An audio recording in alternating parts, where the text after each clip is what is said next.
Are business plans dead, or are they just on life support while everyone pretends they're fine? Because depending on who you ask, writing one is either the most important thing you'll do as a founder or the business equivalent of sending a fax in 2025.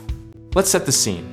Silicon Valley spent the better part of a decade telling us that decks are king, that a great founder with a napkin sketch beats a mediocre founder with a Harvard Business School binder every single time. And for a while, the data seemed to back that up. Billion-dollar companies were born in dorm rooms with nothing more than a pitch deck and audacity. But here's the irony nobody wants to say out loud. The same VCs who publicly dismissed business plans were quietly asking for financial models, market analysis, and 5-year projections, which, last time we checked, is just a business plan wearing a hoodie. The rebranding was masterful. The substance barely changed. So what actually killed the traditional business plan? A mix of things: shorter attention spans, faster funding cycles, and the cultural rise of move fast and break things, which apparently also broke the concept of writing anything longer than a tweet before asking someone for $1 million. But here's where it gets interesting and a little uncomfortable, because not every founder is pitching Sequoia. The overwhelming majority of small business owners, real estate investors, and Main Street entrepreneurs are walking into community banks, SBA lenders, and local credit unions, where a polished pitch deck means absolutely nothing without a written plan behind it. My grandmother died on a Tuesday, and by Friday, I found out she had an entirely different name for the first 40 years of her life.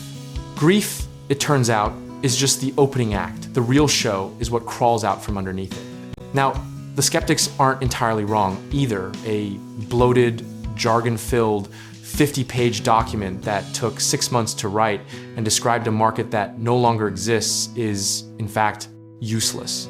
The mistake was never the plan itself.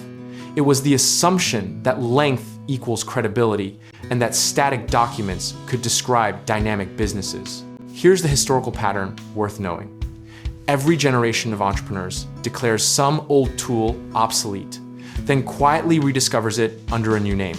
Business plans became lean canvases, which became investor memos, which became operating frameworks, different clothes, same skeleton. The practical truth, and the one that actually protects your money and your time, is this. The process of writing a business plan forces you to confront the assumptions you haven't tested, the costs you haven't calculated, and the competition you haven't researched. That mental discipline is the real product. The document is just the receipt. So the question isn't really, do I need a business plan? The question is, who am I talking to and what decision are they making? If you're raising from angels or early stage VCs, a sharp narrative and financial model might be enough. If you're walking into any traditional lending institution, you need the full document, full stop. There's also the internal clarity argument, and it's underrated. Companies that go through the planning process, even imperfect, evolving plans tend to make better early decisions because they've already stress tested the logic before the market does it for them, usually at the worst possible time. Discipline at the planning stage is leverage at the execution stage. Here's the philosophical reframe that ties it all together. The goal was never the plan. The goal was always the thinking. And the most dangerous founder isn't the one who wrote a bad plan. It's the one who skipped the thinking entirely because someone on a podcast told them plans don't matter. Process, patience, and honest self-assessment are the actual competitive advantages. The bottom line is this: business plans aren't obsolete, they're contextual. Know your audience, know your purpose, and know that a focused 10-page plan, written with real conviction, will always outperform a beautiful 50-slide deck built on vibes. Conviction without structure is just enthusiasm, and enthusiasm doesn't service debt. Whether you're launching a business, investing in real estate, or trying to figure out how to get a lender to actually say, yes, we can help you get started with real estate investing, home contracting work, and finding the right lenders. So check out our links in the description below.